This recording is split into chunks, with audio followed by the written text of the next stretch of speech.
Thank you, Alderwoman Cruz. I'm Lindsey LaPointe. I'm the state representative in the area, and there's a few things I want to point out off the top that were mentioned by Christina that are important for our work going forward. First of all, just so we know as a practical matter, where we stand right here, we're near the border of some different state representative, state senator, and ward districts. And why that matters is I'm giving everyone permission. You don't have to reach out to your state representative, your state senator, your alderperson. Your voice can be heard with every elected official on this issue because it's a city issue and it's a state issue too. Two other things. Biking is really joyful. We should be encouraging everybody in our communities to bike, especially our young people, and removing every barrier to that joy in life that we can. And the other thing that's very clear that some of us know in our hearts is the far northwest side of the city of Chicago, it's actually an extra challenging place to bike. This is a really car-centric part of the city, and that is a problem. And it's so much of a problem that it's actually taking the lives of our young people.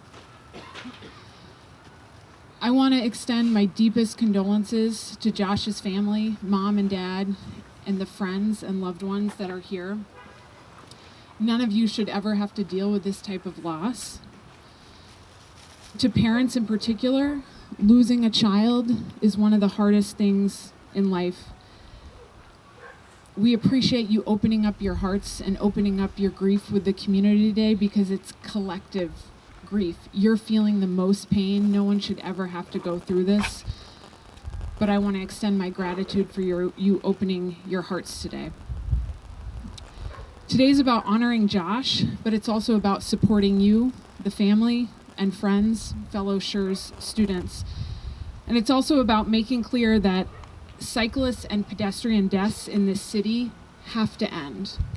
Everybody deserves safe streets in this city and all across our state, period. Everybody, pedestrians and cyclists.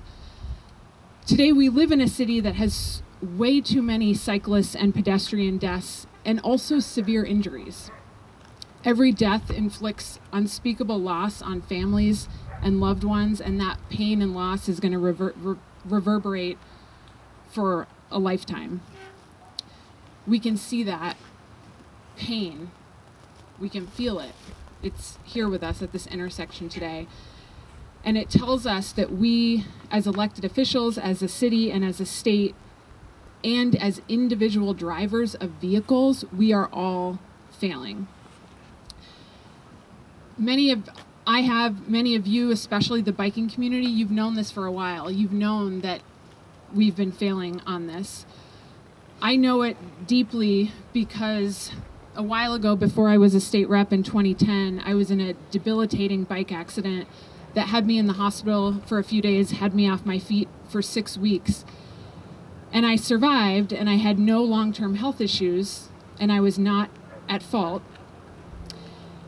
In the days after the accident, the only thing I could think about as compensation was I just want to make sure I have a working bike, because biking is really joyful to me, just as it is to you and to Josh's friends.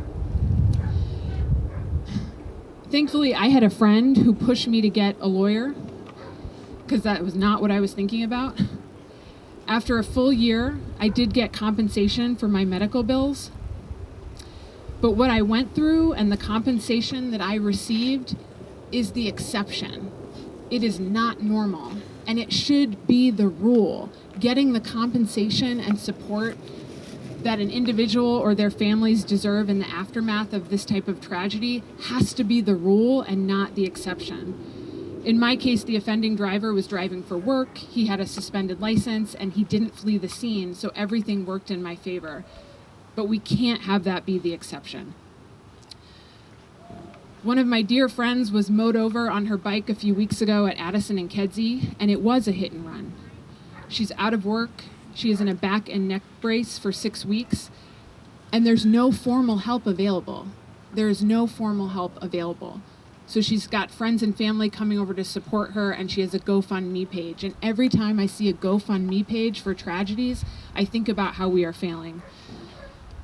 We are so overdue to make big changes to support people and families that are affected by these no-fault bike and pedestrian accidents, to make sure that they get the compensation and support that they deserve. The compensation and support has to be user-friendly. It has to be easy, and you should not need a lawyer or be legally savvy to get the basic support that you need. That compensation is just one piece of the puzzle. We heard Christina talk about all the other big things that we have to do. We have to hold drivers accountable across Chicago, across the whole state, but in particular, again, the far northwest side where we're standing here is very car-centric. We have to create real robust and safe biking infrastructure in all corners of Chicago. We have to better track bike and pedestrian deaths and injuries so we even know how we're doing. And as Christina said, we don't even know how we are doing in Chicago. The lack of urgency that we've had on this issue continues to create unspeakable pain for families.